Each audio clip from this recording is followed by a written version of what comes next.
은퇴 후 첫 연금 수령. 기대 vs 현실 충격적인 금액. 안녕하세요, 여러분. 보통 우리 주변에는 언젠가 은퇴하면 연금 잘 나오겠지라는 막연한 기대를 가진 분들이 많아요.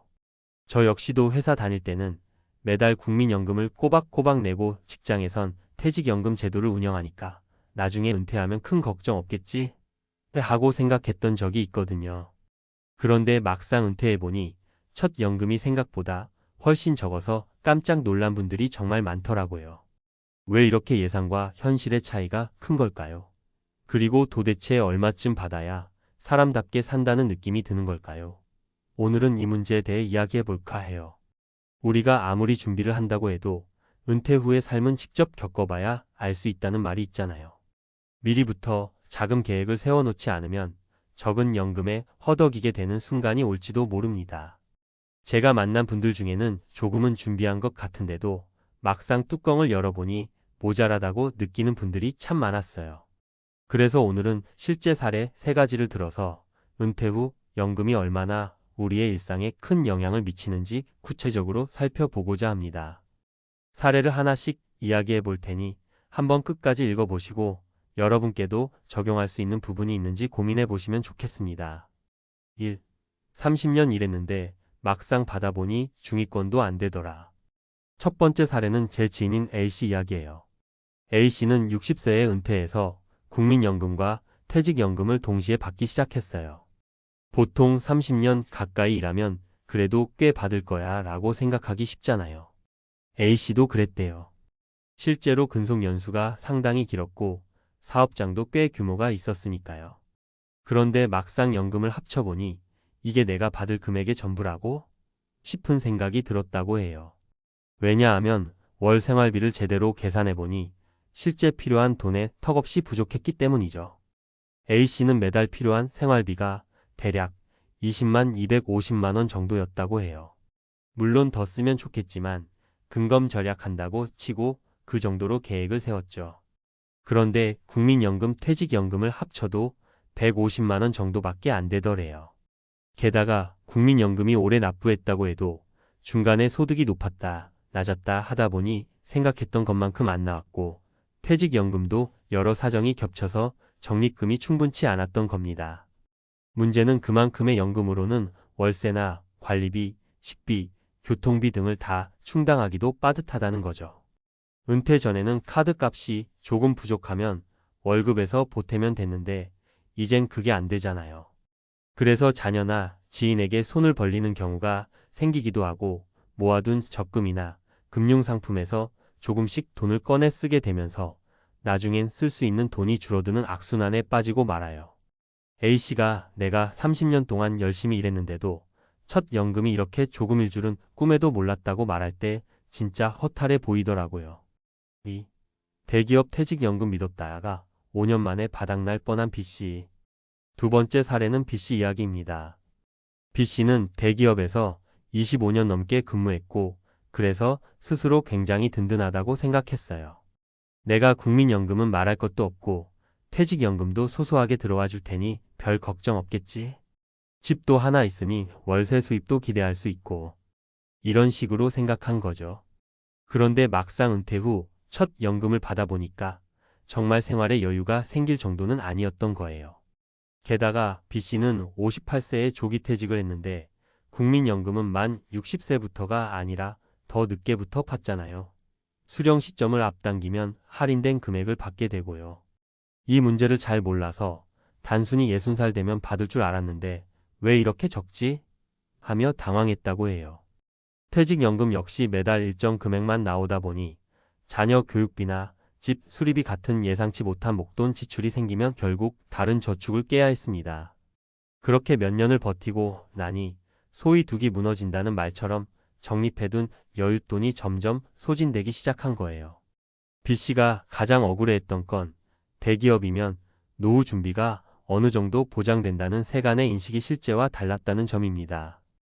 회사 다니는 동안에는 성과도 좋았고 보너스나 복지 같은 것도 꽤 잘 돼 있었는데 정작 퇴직 후에 큰 돈을 기대하기는 어려웠다는 거죠. 그러다 보니 B씨는 결국 은퇴 5년 차에 작은 가게를 하나 열어서 일하고 있어요. 처음엔 그냥 할 거 없으니 뭐라도 해볼까 정도였는데 이젠 생계형으로 바뀌어 버렸죠. 그래도 B씨는 내가 조금 더 일찍 현실을 알았더라면 적립금 운용에 신경 썼을 텐데 너무 방심했다고 후회했어요. 3. 청년기부터 연금 저축 든든히 준비했던 C씨, 그래도 허덕이는 이유. 세 번째 사례는 조금 다른 모습인데요. C씨는 굉장히 계획적인 성격이라 20대 후반부터 연금 저축에 꾸준히 가입했고 퇴직금도 가능한 한 많이 모으려고 애썼던 분이에요. 은퇴 직전에 자가주택도 마련해 놓고 부채도 최소한으로 줄였다고 해요. 그러면 보통은 노후 준비 만점이라고 생각할 수 있잖아요. 그런데도 첫 연금을 받아보니 생각보다 사는데 긴장이 풀리진 않는다는 겁니다. 왜냐하면 예상하지 못한 변수가 자꾸 생기니까요. 요즘 물가는 해가 갈수록 오르고 의료비도 만만치 않으며 가끔가다 부모님을 돌봐야 하거나 자녀에게 도움을 줄 때도 있잖아요. C씨가 국민연금, 개인연금, 퇴직연금을 합쳐서 받은 금액은 매달 약 20만 220만 원 정도라고 해요. 겉으로 보면 적지 않은 것 같지만 이 금액으로 모든 생활비와 돌발 지출을 감당하려니 꽤 빠듯하다고 합니다. 예를 들어 갑자기 치과 치료비가 100만 원 이상 나온다거나 집에 보일러가 고장나서 긴급하게 수리해야 한다거나 자녀에게 결혼 자금의 일부라도 도와주게 되면 바로 압박감이 확 오죠. 결국 C씨는 나는 준비를 나름 잘했다고 생각했는데 연금이라는 게 내 생활비 대부분을 책임져 주지는 않는구나라는 걸 깨달았다고 해요. 그만큼 노후에는 예상 밖의 지출이 꽤 많고 물가도 계속 오르다 보니 실제 체감 금액은 점점 작아질 수밖에 없다는 거죠. 은퇴 후 연금, 왜 이렇게 기대와 현실의 차이가 날까? 이 세 가지 사례를 보면서 느끼는 공통점이 있지 않나요? 첫째, 오래 일했으니 연금 많이 나오겠지라는 막연한 기대. 둘째, 나 정도면 회사가 괜찮아서 노후 준비는 알아서 될 거야 라는 안일함. 셋째, 개인적으로 열심히 준비했는데도 물가 상승과 돌발 지출이 감당 안 된다는 예측 불가능성. 결국 연금만으로는 모든 생활비를 다 해결하기 어렵다는 현실에 봉착하게 됩니다. 직장을 오래 다닌다고 연금이 항상 넉넉한 것도 아니고 대기업이든 중소기업이든 퇴직연금은 제대로 운용하지 않으면 얼마 안 돼요. 사라질 수도 있죠. 우리나라의 경우 국민연금만으로는 은퇴 후 적정 생활비에 도달하기가 쉽지 않다는 연구 결과가 많이 나와 있어요. 그래서 퇴직연금이나 개인연금, 그리고 추가적인 소득원임 대수익, 재테크, 노후에도 가능한 일자리 등을 고려해야 한다고 늘 말합니다. 하지만 이런 조언을 들어도 정작 실천에 옮기는 건 쉽지 않죠. 그럼 어떻게 대비해야 할까? 현재 재정 상태부터 철저히 점검하기. 노후 준비를 나중에 해야 할 일이 아니라 지금 바로 시작해야 한다는 뜻입니다. 은퇴 후에야 첫 연금을 받고 놀랄 것이 아니라 가능한 한 빠른 시기에 내가 은퇴 뒤 어떤 생활을 꿈꾸는지 그 수준을 달성하려면 매달 얼마가 필요한지 계산해 봐야 해요. 연금 수령 시점과 방식 꼼꼼히 확인하기. 국민연금은 수령 시점을 앞당기면 금액이 감액되고 늦추면 증액되는 구조가 있습니다. 퇴직연금도 일시금으로 받는 게 유리할지 아니면 일정 기간에 걸쳐 나눠 받는 게 좋을지 고민해 봐야 해요. 실제 지출 패턴과 금융 환경을 고려해서 현명한 선택을 하는 게 중요합니다. 투자를 통한 추가 자산 확보. 연금은 생각보다 적게 들어올 가능성이 큽니다. 따라서 일부는 채권, 주식, 부동산, 펀드 등의 분산 투자에서 별도의 노후 자금을 불려두는 게 좋아요. 너무 공격적으로만 투자하면 안 되겠지만 원금만 쥐고 있다가는 물가 상승률에 못 이겨서 실질 가치가 하락할 수 있어요. 은퇴 후에도 가능한 작은 일 찾기. 요즘은 70세, 80세까지도 건강하게 일하는 분들이 늘고 있습니다. 꼭 대단한 일을 하지 않아도 은퇴 후에 파트타임으로 일하거나 유튜브 블로그 같은 플랫폼 활동으로 수익을 내는 분들도 많아졌죠. 이런 소득원이 있으면 연금의 부족분을 보충하는 데 큰 도움이 됩니다. 긴급 자금 대비용 예비 자금 마련하기. 아프거나 집에 문제가 생기거나 부모나 자녀를 지원해야 할 상황이 오면 목돈이 필요하잖아요. 이런 긴급 상황에 대비할 수 있는 예비 자금을 따로 모아두는 습관이 필요해요. 마무리하며 우리는 흔히 은퇴를 인생의 한 종착점처럼 생각하지만 사실 은퇴 이후가 우리의 삶에서 꽤나 긴 시간을 차지하잖아요. 평균 수명이 늘어나면서 2030년 경우에 따라서는 그보다 더 오래 살기도 합니다. 그러니 은퇴가 끝이 아니라 또 다른 긴 레이스의 출발점이라는 생각을 해야 해요. A씨, B씨, C씨 사례에서 공통적으로 드러나는 건 생각했던 것보다 연금이 적고 돈 쓸 곳은 많다는 점이죠. 설사 준비를 잘했다 해도 여러 변수 때문에 마음 놓고 쓸 수 없는 상황이 벌어집니다. 여기에 복잡한 경제 상황과 물가 상승률까지 고려하면 한 달의 생활비가 점점 더 커져만 가죠. 우리 모두 언젠가는 은퇴 시점을 맞이해요. 그때 첫 연금을 받고 이 돈으로 내가 살아갈 수 있을까? 하고 좌절하기보다는 미리부터 공감하고 준비하고 더 나은 전략을 고민해야 합니다. 혹시라도 지금 연금 준비가 좀 부족하다고 느껴지시더라도 너무 늦었다고 포기할 필요는 없어요. 가능한 한 빨리 소득원이나 투자, 저축 플랜을 점검하고 꼭 필요한 부분을 강화해 나가면 됩니다.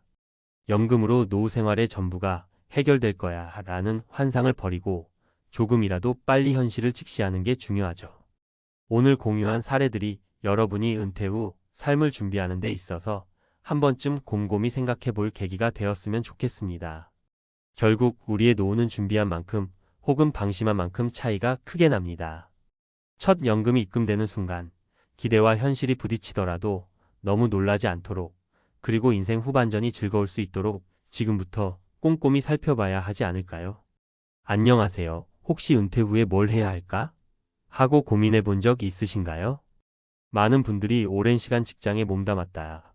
퇴직을 하면 이제 드디어 내가 하고 싶었던 걸 해볼 수 있겠구나 하는 기대감으로 부풀곤 합니다. 특히나 한창 일하느라 여행 한번 제대로 못 가보신 분들이라면 은퇴 후 가장 먼저 세계 여행을 떠올리실 텐데요.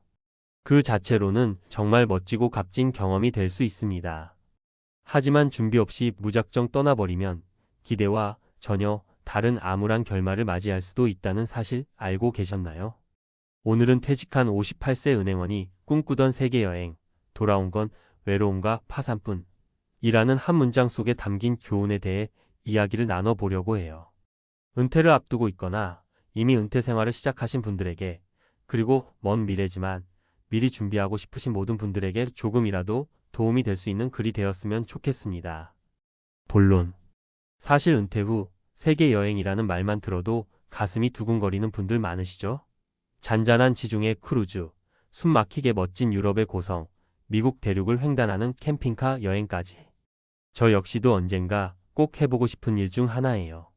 그런데 막상 현실로 부딪혀보면 상황이 생각만큼 낭만적이지 않을 수도 있습니다.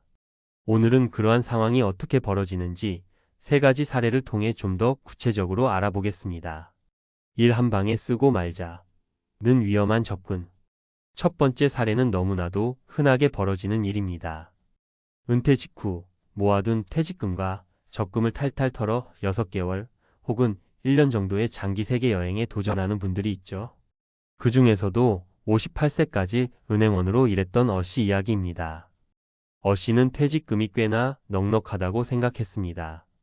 퇴직 전에 대출도 어느 정도 정리했고 자녀들도 이제 성인이 되었으니 이 돈이면 세계 일주 괜찮겠지 싶었던 거예요. 그래서 거창한 여행 계획을 세우고 항공권부터 숙박까지 최소 6개월 동안 각 대륙을 누비는 여정에 뛰어들었습니다. 처음에는 모든 게 좋았대요. 매일 아침 새로운 곳에서 눈을 뜨고 관광책자나 SNS에서만 보던 명소를 내 눈으로 직접 보게 되니 고된 은행원 시절의 스트레스가 눈 녹듯이 사라지는 듯 했습니다. 하지만 문제는 예상했던 여행 경비보다 현실이 훨씬 더 많이 들었다는 점이었어요. 환율이 오르면 오르는 대로, 물가가 높으면 높은 대로 예상 밖의 지출이 계속 발생하더랍니다. 그 결과 여행 마지막 즈음에는 돈이 빠듯해져서 계획했던 일정도 다 소화하지 못하고 돌아와야만 했어요. 한국에 돌아왔을 때 남은 퇴직금은 얼마 되지도 않았고 몇 달간 수입이 없던 터라 카드값, 보험료 등 각종 고정 지출에 그대로 노출되어 있었죠. 결국 어쩔 수 없이 다시 일을 해야 했지만 58세라는 나이를 가진 은행원이 재취업하기는 그리 쉽지 않았습니다. 누구나 한 번쯤 꿈꾸는 한 방에 제대로 해보자라는 낭만이 현실에서는 너무나도 큰 부담으로 돌아올 수 있다는 거죠. 이 인맥과 관계가 끊겨버린 뒤늦은 깨달음. 두 번째 사례는 외로움에 관한 이야기입니다. 은퇴 후 일단 여행부터 하고 오겠다고 떠난 B씨. 이분 또한 59세까지 중견기업 임원으로 근무하셨는데 직장 생활 내내 회사와 집만 오가며 진짜 내 사람, 내 친구를 만들 시간은 거의 없으셨습니다. B씨는 회사 그만두면 진짜 즐겁게 놀아야지 라는 생각으로 세계 여행을 떠났고 가족에게도 내가 이만큼 벌었으니 한 번쯤 멋지게 떠나보자라고 큰 소리를 쳤습니다. 그런데 막상 길게 여행을 하다 보니 즐거운 건 딱 처음뿐이었어요. 길어도 한 달 정도 지나면 낯선 문화와 언어 속에서 혼자라는 기분이 점점 커지기 마련이거든요. 영어가 자유롭지 않은 분이라면 음식 주문 하나, 교통편 하나도 쉽지 않으니 더더욱이죠. 외로움을 달래려면 현지에서 친구를 사귀거나 미리 동행을 구하거나 혹은 적극적으로 소통을 시도해야 하는데 준비되지 않은 B씨는 그저 나 혼자서도 잘 다닐 수 있겠지라고만 생각했던 거예요. 여행 중 외국인들과 대화가 잘 안 되니 돌아다니다가도 하룻밤 자고 나면 늘 혼자였습니다. 그래도 한국에 돌아가면 친한 직장 동료들도 만나고 옛날 친구들도 보면서 적적함을 풀면 되지 않을까 했지만 은퇴해버린 뒤에는 회사 사람들과 자연스레 연락이 끊겼고 또래 친구들은 다들 각자 바쁜 일상을 살고 있었습니다. 무엇보다 나 은퇴했어라고 말한 순간부터 미묘하게 주위 분위기가 달라지더라고요. 결국 B씨는 여행이 끝난 후 자신을 반겨줄 함께 어울릴 동료가 거의 없다는 사실에 큰 충격을 받았습니다. 돈이 문제가 아니라 인간관계를 잘 유지하고 퇴직했어야 했구나 하는 뼈아픈 후회를 했다죠. 삶 환상이 아닌 현실을 고려해야 한다. 세 번째 사례는 비교적 현실적으로 접근했던 C씨의 이야기입니다. C씨는 60세가 되기 전 2년 전부터 퇴직 후 삶을 철저히 설계했습니다. 이분도 세계 여행을 하고 싶었지만 무조건 떠나는 대신 다음과 같은 계획들을 미리 세웠어요. 재정 계획 원하는 여행 스타일을 구체적으로 파악하고 필요한 예산을 대략적으로 산출했습니다. 그리고 여행 중에도 월 수입을 만들 수 있는지 고민했어요. 이를 위해 소규모 임대 수익형 오피스텔을 구매하거나 혹은 본인의 전문성을 살려 온라인으로 컨설팅을 해주거나 유튜브 채널을 운영하는 방식도 고민해 봤습니다. 인맥 관리 아직 회사에 있을 때부터 미래의 동료, 그리고 개인적으로 친해지고 싶은 사람들과 꾸준히 모임을 가지며 관계를 맺었습니다. 혹시라도 해외에서 오래 체류하게 될 때 국내 일이 어떻게 돌아가는지 수시로 알 수 있도록 자주 소통했고 여행 중에도 SNS를 통해 가까운 사람들과 안부를 주고받았죠. 건강 점검 나이가 들수록 무리한 장거리 여행은 몸에 부담이 큽니다. 그래서 출발하기 전 건강검진을 미리 받고 여행지에 따라 필요한 보험도 꼼꼼히 가입했습니다. 혹시 모를 비상 상황을 대비해 여행자 보험뿐만 아니라 교통편 등 안전 문제도 사전에 충분히 조사했죠. 이런 준비를 마친 덕분에 C씨는 여러 대륙을 방문하면서도 매번 장기 체류보다는 짧고 굵은 형태로 다녀오고 기간 사이에는 한국에 머물며 재충전하는 방식을 선택했습니다. 덕분에 재정 파탄도 막을 수 있었고 오히려 자기 이름을 걸고 하는 온라인 컨설팅 사업이 자리를 잡으면서 여행 중에도 일정 수입이 생기는 기적을 경험했다고 해요. 이 사례가 보여주듯 은퇴 후 세계 여행 자체가 문제라기보다는 얼마나 잘 준비하고 떠났느냐가 관건입니다. 우리는 이제 인생 100세 시대를 살고 있습니다. 60세에 은퇴한다면 이후로도 최소 3040년을 더 살아야 할 수 있다는 뜻이죠. 이렇게 긴 시간을 단지 놀고 먹겠다는 마음가짐만으로 버티기엔 세상은 생각보다 만만치 않습니다. 결론. 퇴직한 58세 은행원이 꿈꾸던 세계 여행, 돌아온 건 외로움과 파산뿐. 이라는 자극적인 문장은 단순히 여행을 떠나면 안 된다라는 이야기를 하려는 게 아니에요. 오히려 제대로 된 은퇴 준비와 현실적인 계획, 그리고 사람들과의 끈끈한 관계가 뒷받침된다면 은퇴 후 세계 여행은 여러분의 인생에서 가장 값진 경험 중 하나가 될 수 있습니다. 다만 한 번뿐인 인생이니 만큼 불꽃처럼 활활 타올라 보겠다는 무작정 도전만으로는 큰 낭패를 볼 수 있다는 점을 절대 잊지 않으셨으면 좋겠어요.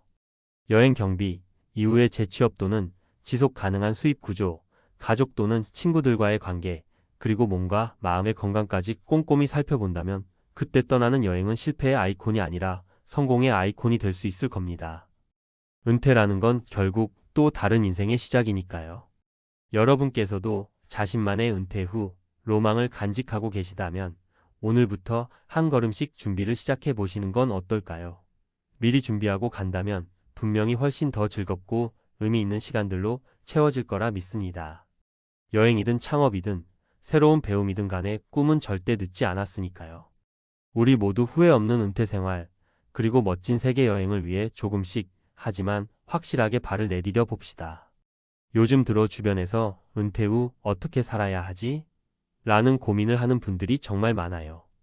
직업이 무엇이든 한평생 열심히 일만 하다 보면 정작 은퇴 준비를 꼼꼼히 챙기기가 쉽지 않죠. 특히나 소방관처럼 공적 임무를 수행한 분들은 매일매일의 현장이 너무 급박하고 위험하다 보니 미래 설계를 미뤄두기 일쑤입니다. 그런데 안타깝게도 정말 중요한 선택은 바로 은퇴 이후를 어떻게 살아갈 것인지에 달려 있더라고요. 오늘 이야기의 주인공은 소방관으로 30년 넘게 봉직한 58세 김재훈 가명님이에요. 젊은 시절부터 남들 쉬는 시간에도 화재 진압, 구조 업무로 몸이 부서져라 뛰어다니고 각종 위험과 싸워 온 분이죠. 정년을 맞이하면서 자연스럽게 국민연금을 비롯해 여러 연금 수령 시점을 고민하게 됐다고 해요. 언뜻 들었을 때 연금을 늦게 받으면 더 많이 받을 수 있다라는 말에 꽂혀서 조금이라도 더 유리해 보이는 선택을 했다고 하는데요.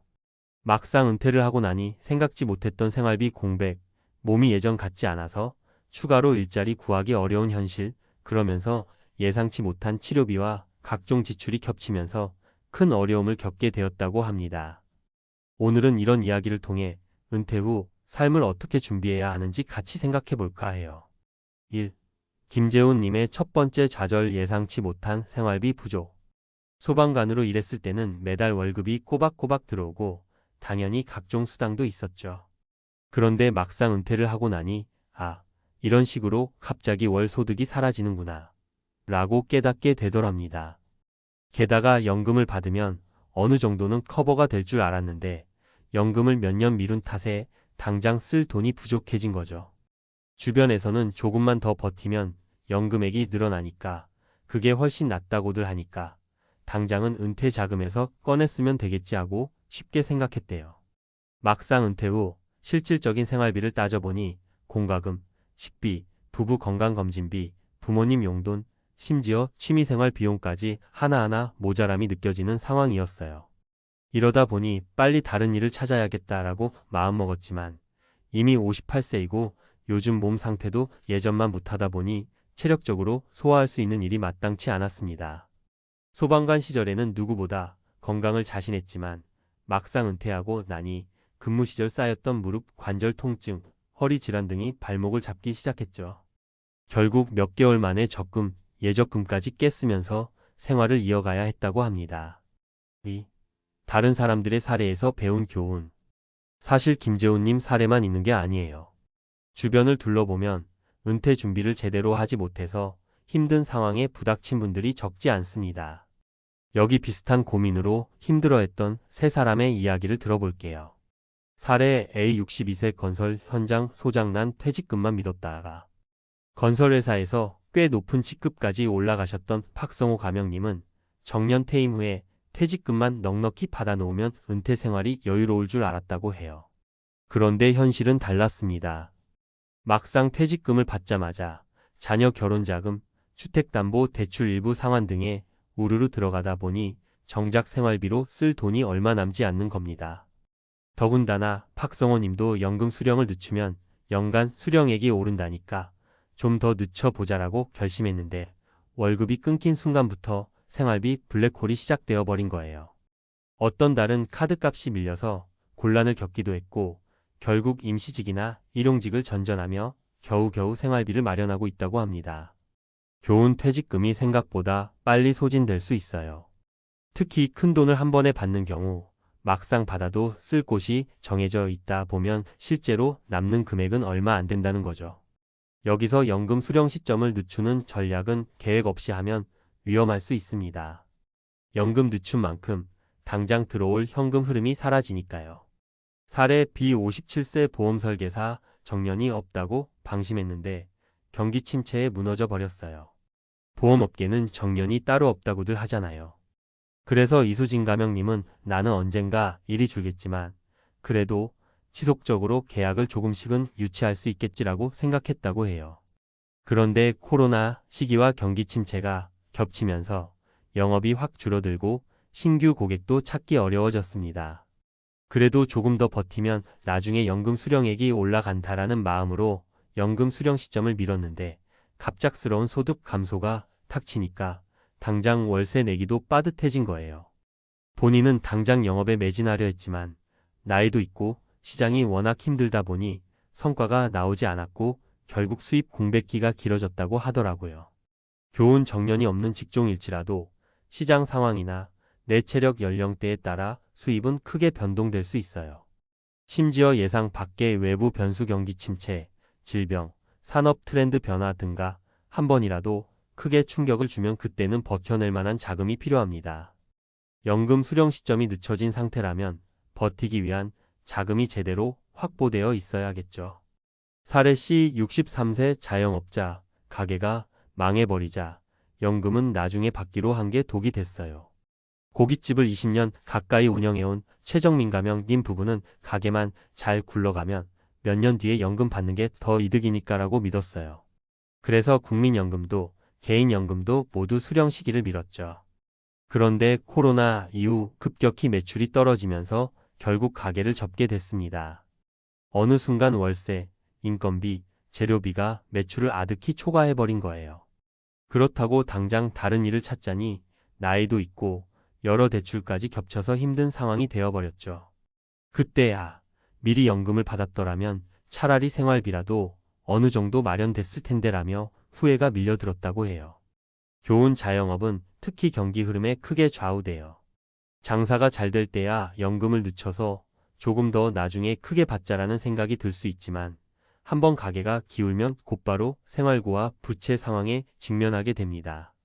그러니 미래를 100% 예측할 수 없다면 연금 수령 시기를 무작정 늦추는 것보다는 안정적 현금 흐름을 우선 고민해 봐야 한다는 거죠. 3. 은퇴 설계 어떻게 하면 좋을까? 자, 그럼 이런 불안한 상황을 피하려면 어떻게 해야 할까요? 사실 정답이 딱 하나인 건 아니에요. 사람마다, 직업마다 건강 상태나 가정 환경이 다르니까요. 그래도 크게 4가지 정도는 꼭 챙기시면 좋겠어요. 현금 흐름 계산하기. 내가 은퇴 후 매달 꼭 필요한 생활비가 얼마인지를 정확히 아는 게 우선이에요. 그 다음에 연금을 언제부터 얼마나 받을지를 시뮬레이션해 보면서 그 사이에 발생할 공백을 채울 만한 자금이 있는지 따져보셔야 합니다. 건강 상태 앤드 심리적 여유 고려하기. 나이가 들수록 병원비 지출이 예상보다 클 수 있어요. 무릎이나 허리 같은 관절 질환, 고혈압이나 당뇨 등의 만성 질환이 생기면 매달 병원비가 확 늘어나죠. 여기에 심리적 여유도 중요해요. 돈이 부족하면 마음의 여유가 사라져서 우울감에 빠지기 쉬워요. 추가 수입원 찾기. 꼭 연금만 바라보기보다는 은퇴 후에도 적은 수입이라도 지속적으로 생길 수 있는 무언가를 고민해보면 좋겠어요. 예를 들어 취미를 살린 강의, 자격증을 활용한 소규모 컨설팅 또는 재택 알바 같은 것들이요. 연금 수령 시점 신중하게 결정하기. 연금을 늦춰 받으면 분명 액수가 늘어나는 장점이 있지만 그 사이 갑작스러운 수입 공백, 건강 악화, 경기 변동 등은 내 생활을 크게 흔들 수 있어요. 그러니 전문가와 상의해서 나의 전체 자산과 지출 계획을 종합적으로 본 뒤 결정해야 해요. 4. 마무리하며. 김재훈님 같은 경우를 보면 평생을 소방관으로 헌신하시고 나서 은퇴 후에는 더 편하고 안정적인 삶이 펼쳐져야 마땅한데 연금 선택 하나가 이렇게 큰 영향을 줄 줄은 미처 몰랐을 거예요. 하지만 막상 겪고 나니 내가 조금 더 신중히 설계했다면 어땠을까 하는 후회가 드시겠죠. 그런 이야기를 주변에서 들을 때마다 우리도 남일처럼 여기지 말고 혹시 나는 어떤 선택을 해야 할까? 지금 연금 설계는 제대로 되어 있는 걸까? 하고 되돌아보게 됩니다. 미래를 100% 예측할 수는 없지만 적어도 어떤 상황이 닥치더라도 최소한의 생활을 이어갈 수 있는 안정장치를 마련하는 게 중요해요. 연금을 언제부터 얼마나 받을지 뿐 아니라 추가로 어떤 수입원을 만들어둘지, 건강관리는 어떻게 할지 등을 통합적으로 고민해야겠죠. 결국 은퇴 후의 삶이란 그 사람이 지금까지 살아온 세월에 대한 보상이라기보다 새로운 출발이 될 수도 있고 또 다른 도전이 될 수도 있습니다. 그러니 오늘 이야기에서 한 가지라도 마음에 와닿는 부분이 있었다면 지금부터라도 차근차근 준비해보는 게 어떨까요? 소방관으로 은퇴한 김재훈 님이 겪은 충격적인 현실이 더 이상 남일만은 아닐 테니까요. 오늘도 건강하고 지혜로운 은퇴 라이프를 꿈꾸시길 바랍니다.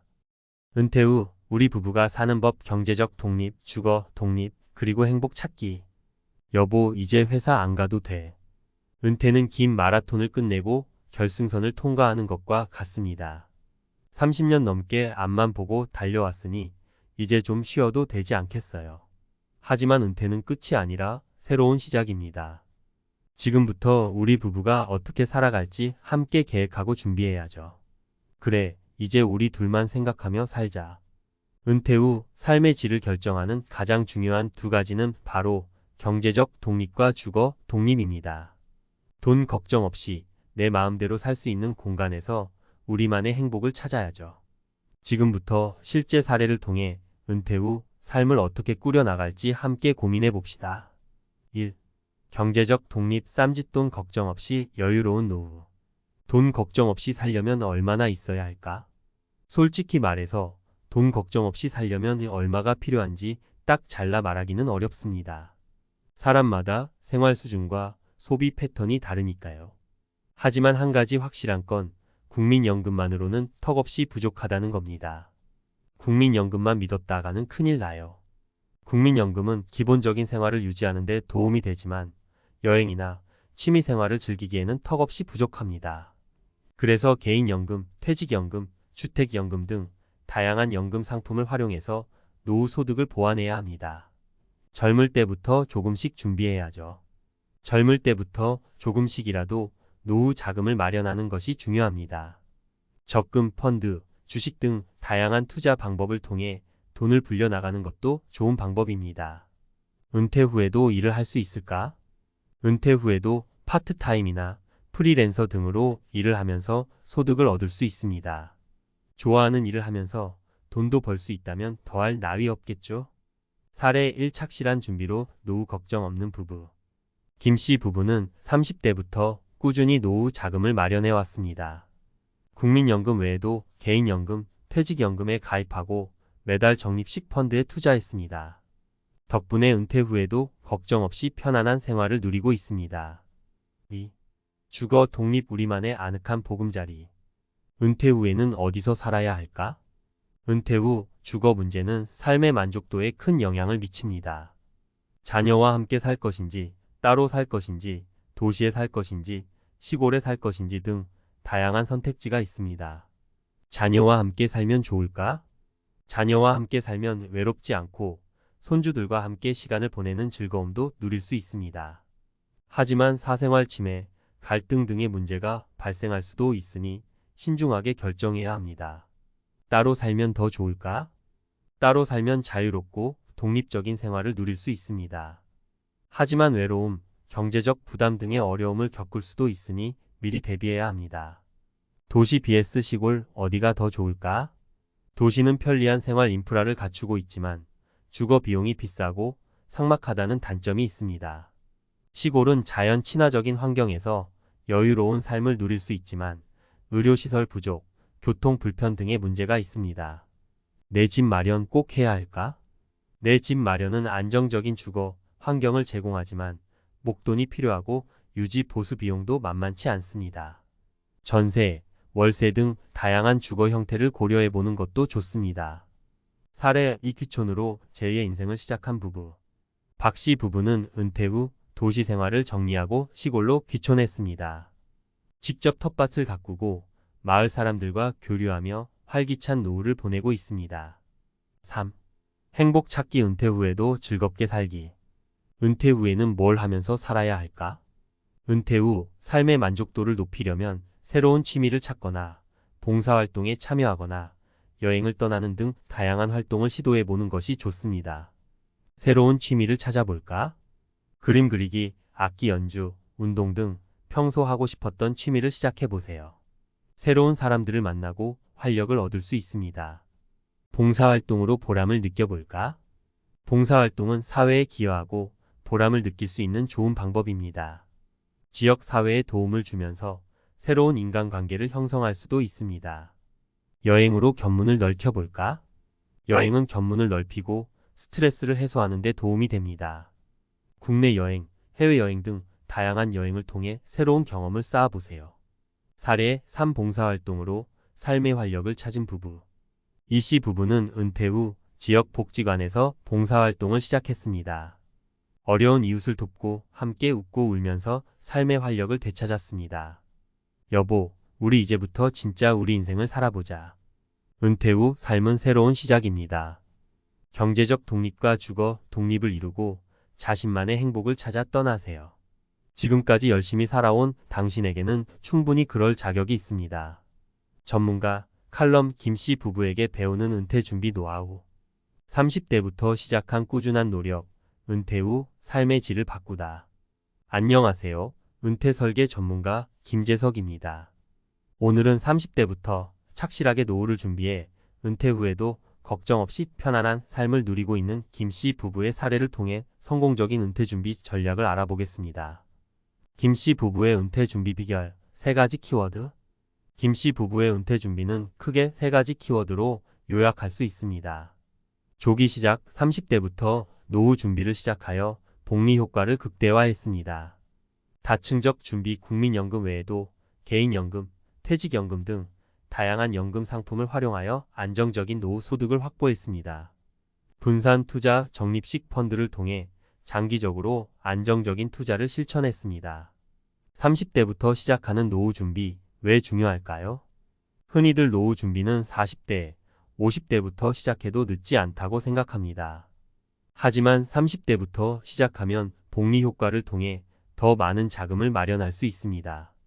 예를 들어 30세부터 매달 30만 원씩 30년 동안 연 5% 수익률로 투자하면 65세에 약 3억 원을 모을 수 있습니다. 하지만 40세부터 시작하면 같은 조건으로 투자해도 65세에 약 1억 8천만 원밖에 모을 수 없습니다. 시간은 당신 편입니다. 하지만 당신이 시간을 내버려 둔다면 시간은 당신을 내버려 둘 것입니다. 시간은 노후 준비에 있어 가장 강력한 무기입니다. 하지만 시간은 기다려주지 않습니다. 지금 당장 시작하지 않으면 나중에 후회할 수 있습니다. 다양한 연금 상품 어떻게 활용해야 할까요? 국민연금은 기본적인 노후 소득을 보장하는 중요한 제도이지만 혼자 힘으로 노후 생활을 감당하기에는 부족합니다. 개인연금은 소득 공제 혜택을 받을 수 있고 퇴직연금은 퇴직금을 활용하여 노후 자금을 마련할 수 있다는 장점이 있습니다. 연금 상품은 각자의 상황에 맞게 선택하고 전문가와 상담을 통해 가입하는 것이 좋습니다. 연금은 노후의 든든한 버팀목입니다. 연금은 매달 일정한 소득을 보장해 주기 때문에 은퇴 후 삶의 안정성을 높여줍니다. 특히 물가 상승을 고려하여 연금액이 증가하는 상품을 선택하는 것이 좋습니다. 적립식 펀드, 왜 장기 투자해야 할까요? 적립식 펀드는 매달 일정 금액을 투자하는 방식으로 장기적으로 안정적인 수익을 얻을 수 있습니다. 특히 주식시장의 변동성을 줄여주는 효과가 있어 은퇴 후 자산 관리에 적합합니다. 적립식 펀드는 티끌 모아 태산을 만드는 마법입니다. 매달 꾸준히 투자하는 습관을 들이면 시간이 지날수록 놀라운 결과를 얻을 수 있습니다. 김씨 부부처럼 30년 동안 꾸준히 투자하면 노후 자금 마련에 큰 도움이 될 것입니다. 김씨 부부의 사례에서 배울 점. 김씨 부부는 30대부터 꾸준히 노후를 준비하고 다양한 연금 상품과 적립식 펀드를 활용하여 안정적인 노후 소득을 확보했습니다. 이들의 사례는 우리에게 다음과 같은 교훈을 줍니다. 노후 준비는 빠를수록 좋다. 다양한 연금 상품을 활용하여 안정적인 노후 소득을 확보해야 한다. 적립식 펀드는 장기 투자에 적합하다. 전문가와 상담을 통해 자신에게 맞는 은퇴 설계를 해야 한다. 지금 시작하면 늦지 않았습니다. 은퇴 준비는 선택이 아니라 필수입니다. 김 씨 부부처럼 꾸준히 노력하면 누구나 행복한 노후를 맞이할 수 있습니다. 지금 바로 시작하세요. 당신의 행복한 은퇴를 응원합니다. 기자 수첩 도시를 떠나 자연 속으로 박 씨 부부의 귀촌 이야기. 안녕하세요, 여러분. 오늘은 답답한 도시 생활을 정리하고 시골로 귀촌하여 제2의 인생을 활기차게 살아가는 박 씨 부부의 이야기를 전해드리려 합니다. 저는 얼마 전 직접 박 씨 부부를 만나 그들의 귀촌 생활을 취재하고 왔는데요. 그들의 이야기는 은퇴 후 삶에 대한 새로운 영감을 주었습니다. 귀촌 왜 선택했을까? 박 씨 부부는 30년 넘게 서울에서 직장 생활을 하며 치열하게 살아왔습니다. 하지만 은퇴 후에는 삶의 속도를 늦추고 자연 속에서 여유로운 삶을 즐기고 싶다는 생각이 들었다고 합니다. 숨 막히는 도시를 벗어나고 싶었어요. 박 씨 부부는 도시의 삭막함과 경쟁적인 분위기에 지쳐 있었습니다. 시골에서 자연을 벗삼아 살면서 마음의 평화를 찾고 싶었던 거죠. 텃밭을 가꾸고 싶었어요. 박 씨 부부는 직접 농사를 지어 건강한 먹거리를 얻고 싶다는 소망도 있었습니다. 텃밭을 가꾸는 것은 몸과 마음을 건강하게 유지하는 데도 도움이 될 거라고 생각했습니다. 마을 사람들과 정을 나누고 싶었어요. 박 씨 부부는 도시에서 느끼지 못했던 따뜻한 정을 시골에서 찾고 싶었습니다. 마을 사람들과 함께 어울려 살면서 외로움을 덜고 새로운 인간관계를 형성하고 싶었던 거죠. 귀촌 어떻게 준비했을까? 박 씨 부부는 귀촌을 결심한 후 철저하게 준비했습니다. 먼저 귀촌 정보를 얻기 위해 인터넷 검색, 귀촌 박람회 참석 등 다양한 방법을 활용했습니다. 귀촌 정보 발품 팔아 모았어요. 박 씨 부부는 귀촌 지역을 선택하기 위해 직접 여러 지역을 방문하여 살펴보았습니다. 지역 주민들과 이야기를 나누고 주변 환경을 꼼꼼히 살펴본 후 자신들에게 가장 적합한 곳을 선택했습니다. 집은 직접 고쳤어요. 박 씨 부부는 귀촌 후 살 집을 직접 고치고 꾸몄습니다. 낡은 농가주택을 구입하여 자신들의 취향에 맞게 리모델링했습니다. 텃밭도 직접 만들었어요. 박 씨 부부는 텃밭을 만들기 위해 땅을 고르고 씨앗을 뿌렸습니다. 처음에는 서툴렀지만 마을 어르신들의 도움을 받아 텃밭 가꾸는 재미에 푹 빠졌습니다.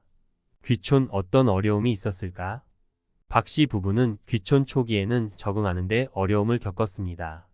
도시 생활과는 다른 환경에 적응해야 했고 마을 사람들과의 관계도 새롭게 형성해야 했습니다. 처음에는 외로웠어요. 박 씨 부부는 도시에서 알고 지내던 사람들과 떨어져 살게 되면서 외로움을 느꼈습니다. 하지만 마을 행사에 적극적으로 참여하고 이웃들과 함께 식사를 하면서 점차 마을 사람들과 친해졌습니다. 농사일이 힘들었어요. 박 씨 부부는 농사일이 생각보다 힘들다는 것을 깨달았습니다. 하지만 땀 흘려 일한 만큼 수확의 기쁨을 느낄 수 있었고 건강도 좋아졌습니다. 불편한 점도 있었어요. 시골 생활은 도시 생활에 비해 불편한 점도 있습니다. 의료시설, 문화시설 등이 부족하고 교통도 불편합니다. 하지만 박 씨 부부는 이러한 불편함을 감수하고 자연 속에서 살아가는 즐거움을 선택했습니다. 귀촌 어떤 점이 좋았을까? 박 씨 부부는 귀촌 후 삶의 만족도가 높아졌다고 말합니다. 자연 속에서 여유로운 삶을 즐기면서 건강도 좋아졌고 마을 사람들과의 정을 나누면서 행복을 느끼고 있습니다. 자연 속에서 살면서 건강해졌어요. 박 씨 부부는 매일 아침 텃밭을 가꾸고 산책을 하면서 건강을 유지하고 있습니다. 맑은 공기와 깨끗한 물은 몸과 마음을 건강하게 만들어 주었습니다. 마을 사람들과 정을 나누면서 행복해요. 박 씨 부부는 마을 행사에 적극적으로 참여하고 이웃들과 함께 식사를 하면서 따뜻한 정을 나누고 있습니다. 도시에서는 느낄 수 없었던 소중한 인연을 만들어가고 있습니다. 새로운 삶의 활력을 찾았어요. 박 씨 부부는 귀촌 후 새로운 취미를 시작하고 봉사활동에 참여하면서 삶의 활력을 되찾았습니다. 은퇴 후에도 활기차고 의미 있는 삶을 살아가고 있습니다. 박 씨 부부의 귀촌 이야기, 우리에게 주는 메시지. 박 씨 부부의 귀촌 이야기는 은퇴 후 삶에 대한 새로운 가능성을 보여줍니다. 도시를 떠나 자연 속에서 살아가는 것은 삶의 속도를 늦추고 건강을 회복하고 새로운 인간관계를 형성하는 데 도움이 될 수 있습니다. 귀촌 망설이지 마세요. 귀촌은 쉬운 결정은 아닙니다. 하지만 철저하게 준비하고 어려움을 극복할 의지가 있다면 충분히 행복한 삶을 살 수 있습니다. 박 씨 부부처럼 용기를 내어 새로운 삶에 도전해 보는 것은 어떨까요? 귀촌, 새로운 행복의 시작입니다. 귀촌은 은퇴 후 삶의 새로운 장을 여는 것입니다. 자연 속에서 건강하고 행복한 삶을 꿈꾸는 분들에게 귀촌은 좋은 선택이 될 수 있습니다. 특집 탐사보도 제2의 인생, 나눔으로 꽃 피우다 이씨 부부의 봉사활동 이야기. 안녕하십니까 시청자 여러분. 오늘은 은퇴 후 삶의 활력을 잃고 방황하던 한 부부가 봉사활동을 통해 새로운 삶의 의미를 찾고 이웃과 함께 행복을 나누는 감동적인 이야기를 전해드리려 합니다. 저는 지난 몇 주 동안 이씨 부부의 봉사활동 현장을 동행 취재하며 그들의 진솔한 이야기를 들어보았습니다. 은퇴 후 삶, 뭘 하며 살아야 할까? 이씨 부부는 30년 넘게 각자의 직장에서 성실하게 일하며 자녀들을 키워냈습니다. 하지만 은퇴 후 갑자기 찾아온 무료함과 공허함은 그들을 깊은 우울감에 빠뜨렸습니다. 삶의 의미를 잃어버린 것 같았어요. 이씨 부부는 은퇴 후 삶의 목표를 잃고 방황했습니다. 매일 똑같이 반복되는 일상 속에서 무기력함을 느꼈고 건강도 나빠졌습니다. 봉사활동 우연히 시작했지만 그러던 어느 날 우연히 지역 복지관에서 봉사활동을 시작하게 되었습니다. 처음에는 단순히 시간을 보내기 위한 활동이었지만 봉사활동을 하면서 어려운 이웃들의 삶을 마주하고 그들의 아픔을 함께 나누면서 점차 삶의 의미를 되찾아갔습니다. 나눔으로써 더 큰 행복을 얻었어요. 이씨 부부는 봉사활동을 통해 어려운 이웃들에게 도움을 주면서 오히려 더 큰 행복을 얻었습니다. 봉사활동은 그들에게 새로운 삶의 목표를 제시했고 삶의 활력을 불어넣어 주었습니다. 봉사활동은 우리 부부에게 새로운 삶을 선물했어요. 이씨 부부는 이제 봉사활동 없이는 하루도 살 수 없다고 말합니다. 봉사활동은 그들에게 삶의 의미와 활력을 되찾아 주었고 더 나아가 이웃과 함께 행복을 나누는 기쁨을 선물했습니다. 이씨 부부의 봉사활동, 어떤 변화를 가져왔을까? 이씨 부부의 봉사활동은 그들 자신뿐만 아니라 주변 사람들에게도 긍정적인 영향을 미쳤습니다. 부부 관계가 더욱 돈독해졌어요. 봉사활동을 함께 하면서 서로를 더욱 이해하고 배려하게 되었습니다. 함께 어려운 이웃을 돕고 함께 웃고 울면서 부부 관계는 더욱 돈독해졌습니다. 건강도 좋아졌어요. 봉사활동을 하면서 몸을 움직이고 사람들과 교류하면서 건강도 좋아졌습니다. 무기력했던 일상에서 벗어나 활기찬 생활을 하면서 몸과 마음이 건강해졌습니다. 새로운 인간관계를 형성했어요. 봉사활동을 통해 다양한 사람들을 만나고 새로운 인간관계를 형성했습니다. 함께 봉사활동을 하는 사람들과의 교류는 그들에게 큰 힘이 되었습니다. 지역사회에 긍정적인 영향을 미쳤어요.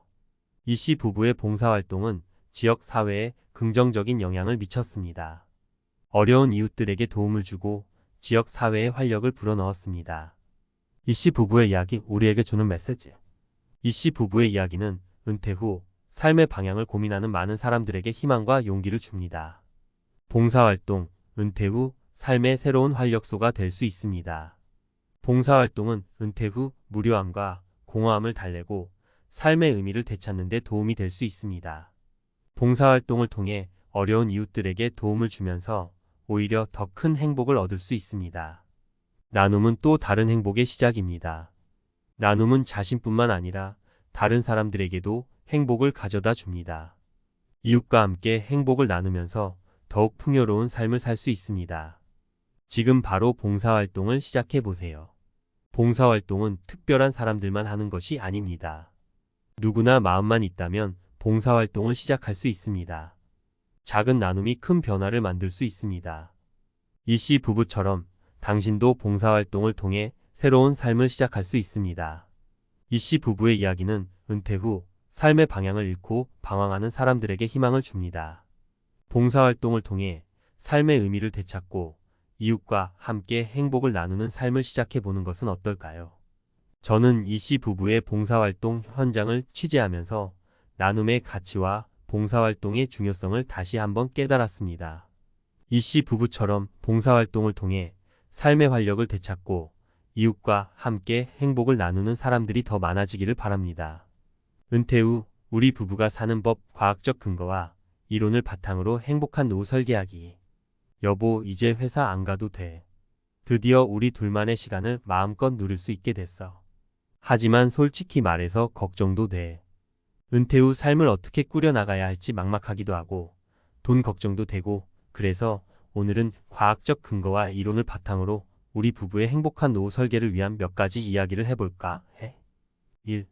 경제적 독립. 돈 걱정 없는 노후를 위한 과학적 접근. 돈 걱정 없이 노후를 보내려면 얼마나 필요할까?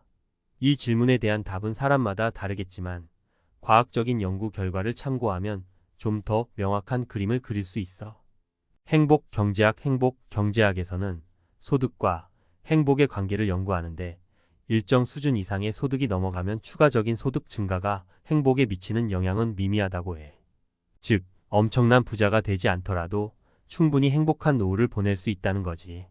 4% 법칙. 노후 자금 인출 전략 중 하나인 4% 법칙은 은퇴 첫 해에 은퇴 자산의 4%를 인출하고 이후 매년 물가 상승률을 반영하여 인출 금액을 조정하는 방법이야.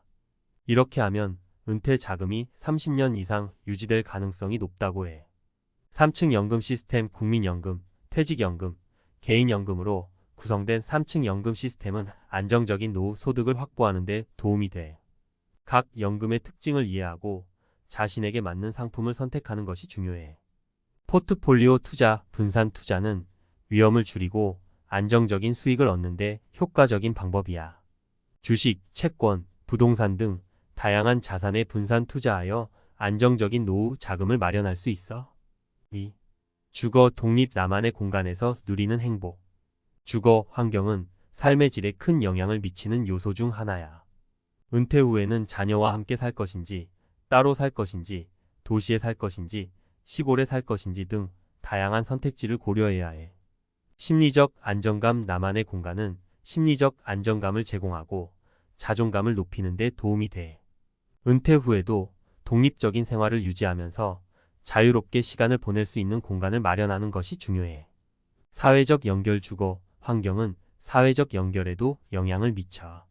도시는 다양한 문화시설과 편의시설을 이용하기 편리하지만 시골은 자연 친화적인 환경에서 이웃과의 교류를 통해 사회적 연결을 강화할 수 있어.